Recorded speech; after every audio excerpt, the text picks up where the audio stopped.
अस्सलाम वालेकुम dear viewers, happy plants YouTube channel में खुशामदीद। उम्मीद है आप सब खैरियत से होंगे और अपने घरों में अच्छी अच्छी बागबानी कर रहे होंगे। ये हमारे मैरीगोल्ड बोनेंजा फ्लावर्स हैं।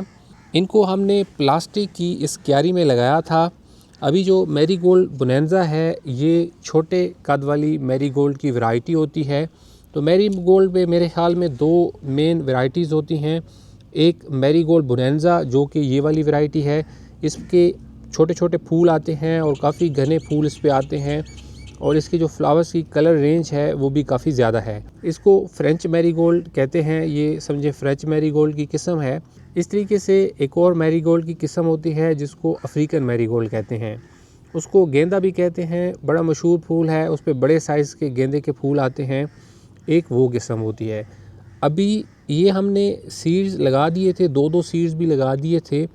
अब माशाल्लाह से पौधे अच्छे ग्रो कर गए हैं। अब जो दो पौधे ग्रो हुए हैं उनको अलग-अलग कर लेंगे क्योंकि ये इधर दूसरे पौधे की ज़रूरत नहीं है। इस तरीके से ये जो छोटा पौधा एक साथ रह गया है इसको हम अलग किसी गमले वगैरह में लगा सकते हैं। तो क्योंकि ये मैरीगोल्ड बोनेंजा जो है वो छोटा सा पौधा होता है और उस पर फूल आने लग जाते हैं। इसकी अच्छी बात यह है कि इसको आप छोटे गमलों में भी आसानी से उगा सकते हैं। अभी हम आराम से जो छोटे वाले पौधे हैं उनको यहाँ से निकालेंगे। तो इस तरीके से ये शिफ्ट करना बहुत ही आसान होता है। इस तरीके से थोड़ी सी इसकी रूट्स भी हों तो इजीली ये लग जाते हैं दूसरी जगह पे। तो आराम से मैं जो छोटे वाले 7 पौधे हैं वो सारे निकाल लेता हूँ।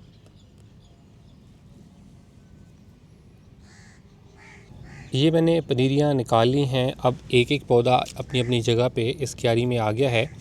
उम्मीद है कि अब कुछ दिन में इन पे फ्लावरिंग भी स्टार्ट होगी और अब माशाल्लाह से ये और भी थोड़े से घने होंगे तो अपनी जो क्यारी है इसको भी फुल कवर कर लेंगे। और फिर जब इन पे फ्लावर्स आएंगे तो इंशाल्लाह बड़ा ज़बरदस्त इनका व्यू होगा। अभी बाहर का मौसम शुरू होने वाला है। इनको हमने फुल ओपन जगह पे रखा हुआ है। कोशिश है कि इनको ज़्यादा से ज़्यादा धूप मिले ताकि इनकी तेज़ और अच्छी ग्रोथ हो। सो व्यूअर्स, ये थे हमारे फ्रेंच बोनेंजा मैरीगोल्ड के फूल। इंशाल्लाह बहुत जल्द इनकी फूलों की अपडेट भी चैनल पे शेयर की जाएगी। चैनल को ज़रूर सब्सक्राइब कर लें। अपना ख्याल रखिएगा। खुदा हाफिज़।